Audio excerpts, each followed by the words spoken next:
Hi there, Rich Leiter. Welcome to the Naked Booktuber. Okay, usually I don't talk about movies. I don't like to talk about movies or review movies because there are so many other people who do all of that. And I don't really consider movies to be on the same level as literature because, watching movies is basically a passive experience. Your mind in a certain way isn't actively engaged in the way that it would be with a novel or a work of philosophy. So, and we also have enough people these days looking at their smartphones and their computers. It's destroying, or it already has destroyed, the minds of most human beings. So I'm not crazy about watching movies anymore, but I used to watch movies. And I was just thinking about this yesterday. There are three movies in particular that have lines in them that have great significance for me. And the first one comes from the movie Flashdance, which I saw a couple of times actually. I think it was back in the 80s with Jennifer Beal. And she says at one point, or a character says to her at one point, when the dream dies, you die. Now, this was a pretty forgettable movie. It was a pretty crappy commercial movie, although it was nice looking at Jennifer Beals. But that line I find to be quite profound, and I think it's quite true. When the dream dies, you die. I find it to be absolutely true.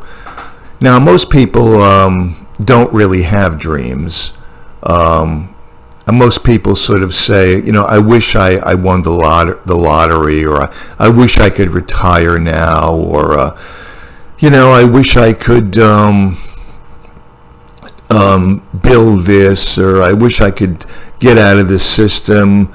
But it's not really a dream. It's just something people say, and they don't really intend to follow up on it and actually make it happen. So the very fact that somebody genuinely has a dream, that's kind of rare for somebody to actually have enough self-awareness to know that there is something that they're dreaming about.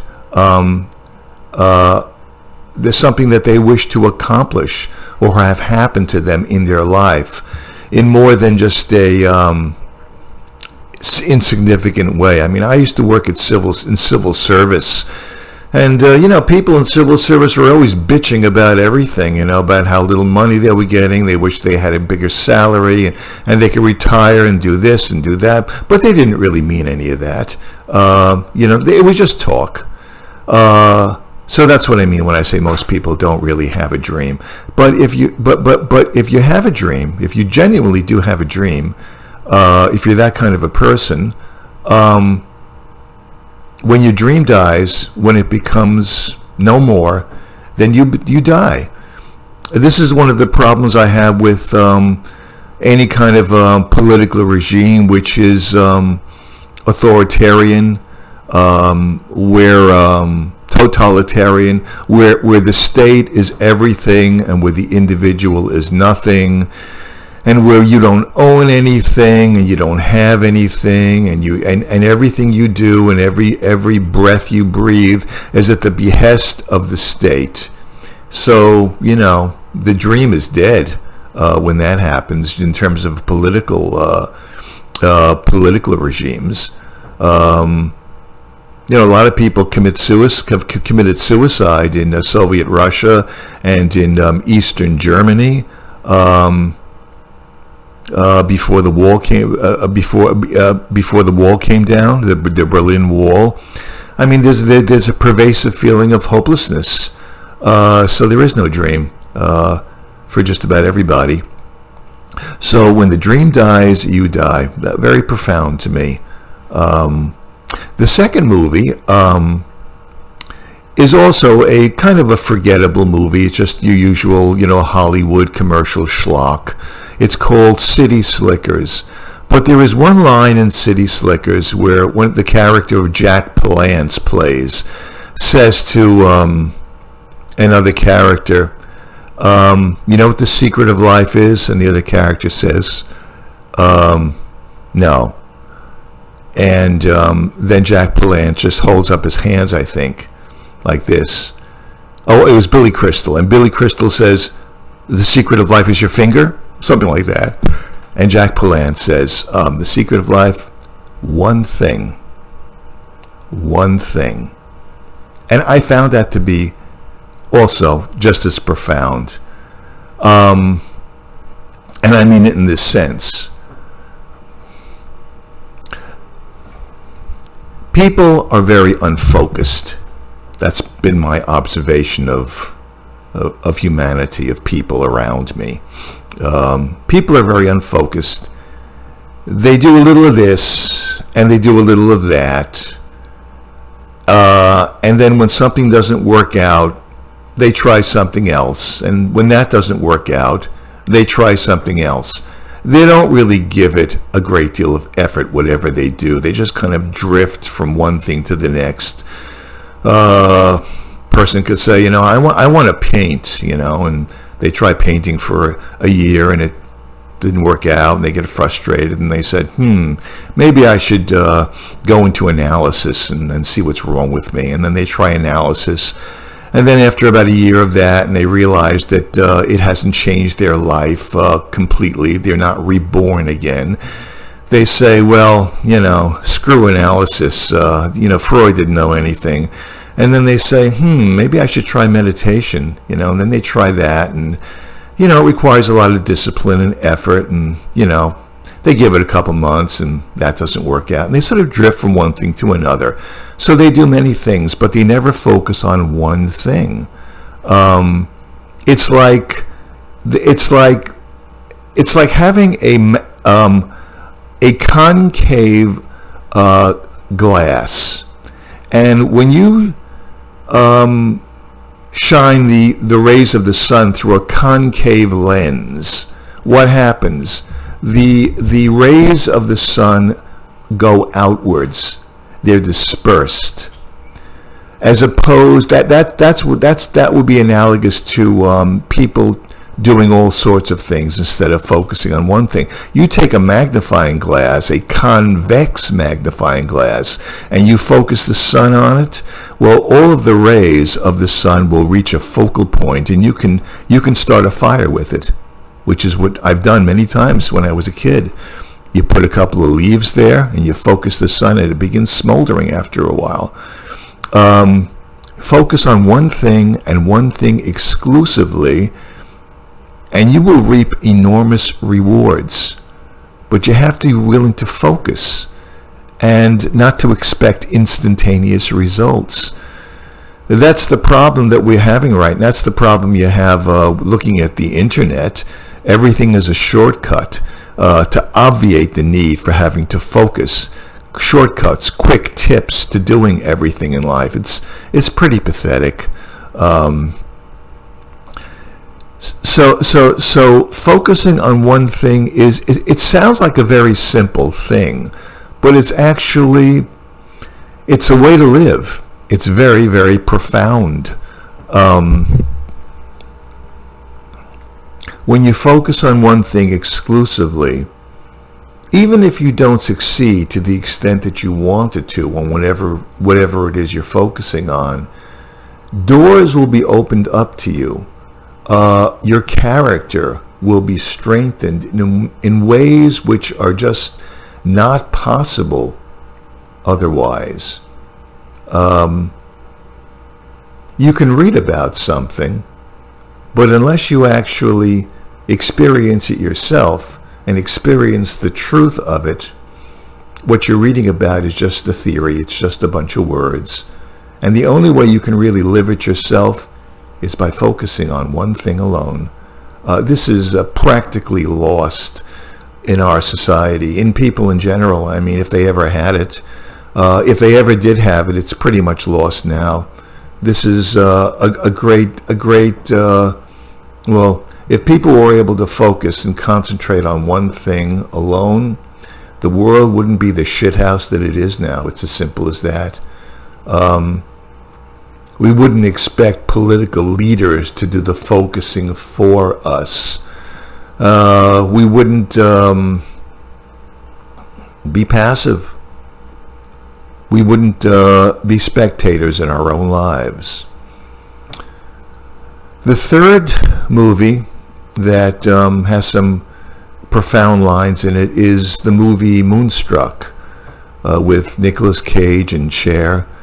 Now this movie, unlike the other two, is not a piece of crap. This movie is a really,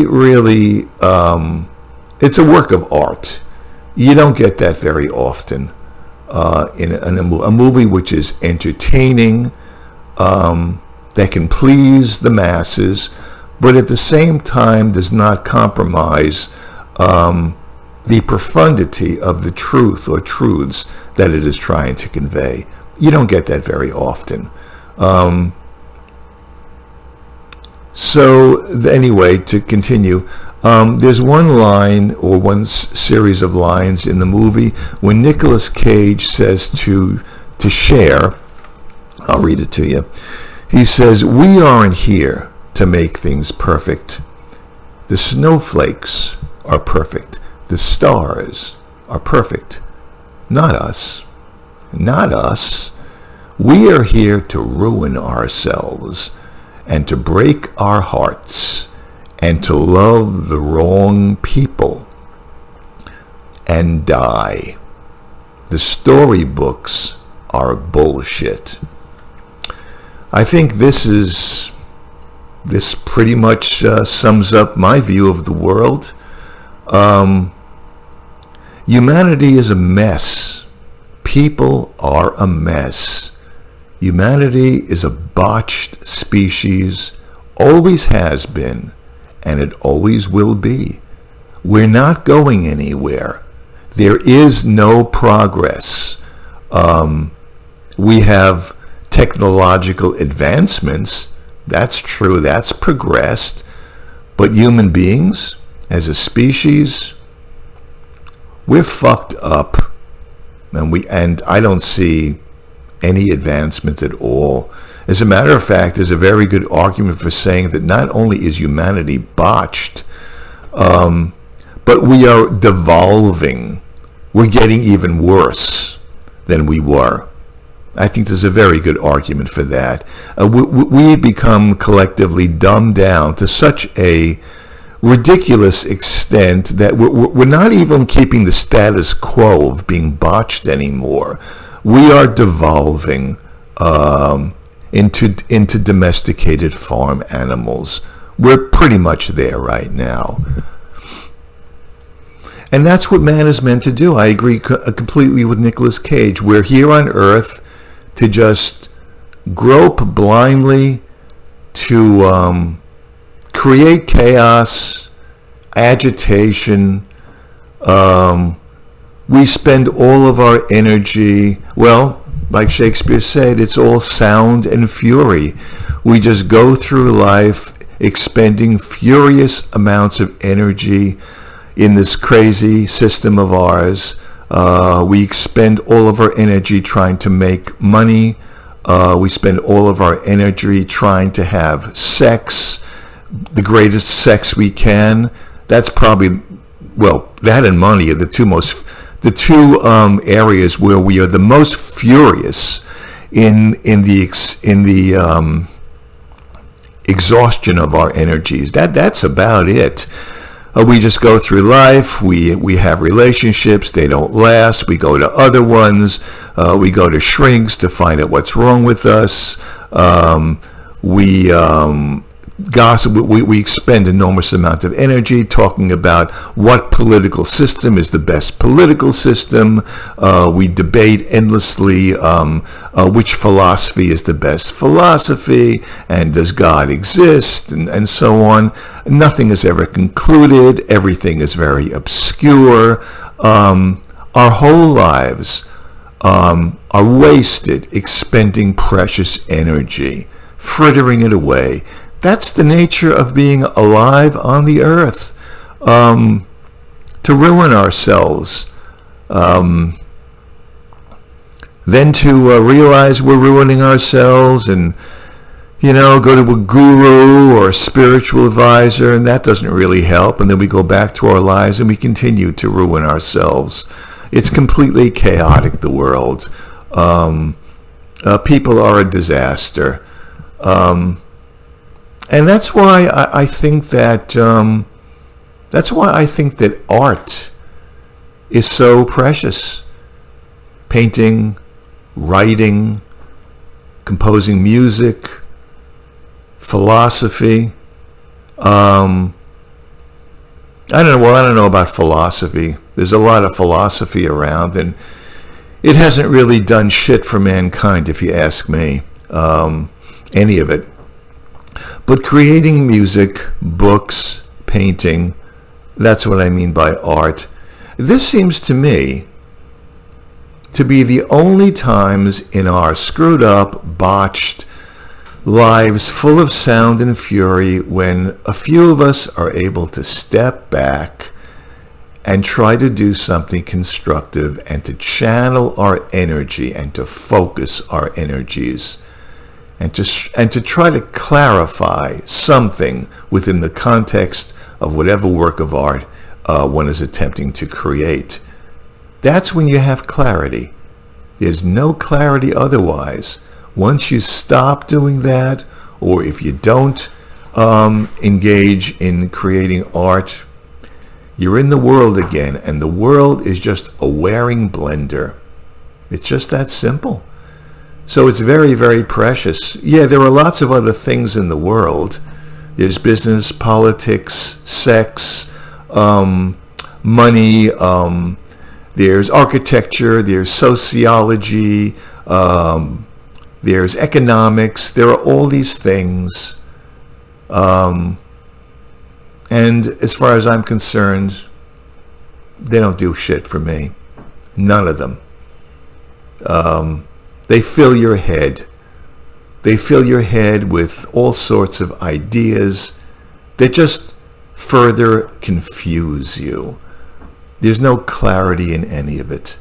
The only way you achieve clarity, as far as I'm concerned, is creating art or attempting to. And from my own personal experience, whenever I don't try to create art or engage myself with literature, with people who have successfully created art, some of the great luminaries of civilization, when I stray from that for too long a time and I just find myself in the world, the toxicity of the world immediately begins to eat away at me. And I don't know about other people, but for me, to be in the world will mess me up real quick. I know what's out there, and it's all pretty ugly. Man is ugly. Nature's not ugly. Nature's beautiful. The stars are beautiful. They're perfect. The oceans, the mountains, the trees, the grass. Not man. Man is toxic. He's a disease, and he will want to spread his disease and want you to catch it, and you will catch it very quickly. The only antidote that I find for it is art. Do I want to talk about the next presidential election? Do I want to talk about which candidate is going to lead us back to sanity? No, I'm done with all that. Do I want to endlessly debate which political system is the best political system? Not really. No political system works, and the reason it doesn't work is because man is botched. It's like when people talk about political systems and sociology, and it's like they're talking about the best way, the most optimal organization for man. It's like man is a car, and everybody's endlessly debating which is the best way to build a car. And there is no best way to build a car, because the engine that you have to work with and the tools that you have to work with are defective. You can't build a car that runs right if the tools you're using are defective. And man is defective, and he always will be defective. And I don't hear anybody acknowledging that. I hear people saying that there's hope for mankind and there's progress and all this stuff. I don't hear anyone talking about how there is no progress and how defective we are. And Nicolas Cage does in Moonstruck. He just says it. He has a sudden insight, a rare insight, and that's where it's at for me. You can't really change humanity unless you acknowledge that we are defective. And we don't really want to acknowledge that. We always want to say, yeah, we have our problems, but. And when you say the but, but there's always hope, but we have this, but whenever you do that, you are neutralizing the profound wisdom that Nicolas Cage echoes in Moonstruck. You're not really acknowledging the extent of the defectiveness of man. It's like walking into a hospital with a leg which is completely gangrenous up to your hip bone. And instead of acknowledging what a life-threatening condition you have, you say, yeah, it's true, but look at the other leg. That leg is great. And look at my shoulders and my chest.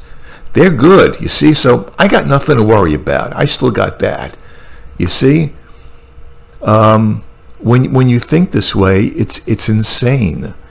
And yet this is what we do. We don't want to acknowledge that we are defective, that we botch everything up, and that we always have. Maybe if we really understood that, if we said that every day as a mantra, I am defective and there's nothing that can be done about it. Maybe if we said that collectively every single day of our lives, 20 times a day, maybe that would help us. Maybe if we realized that, we wouldn't have to look to political leaders to guide us and all of the rest of it. We need to acknowledge that we're botched in a way that we've never done before. And I found that so refreshing that Nicolas Cage does that in this movie. We're not here to progress. We're not here to build the perfect society. We're here to fuck things up. And everyone who comes in contact with us, we're here to fuck up along with us. And it really isn't hopeless if you acknowledge it deeply and profoundly.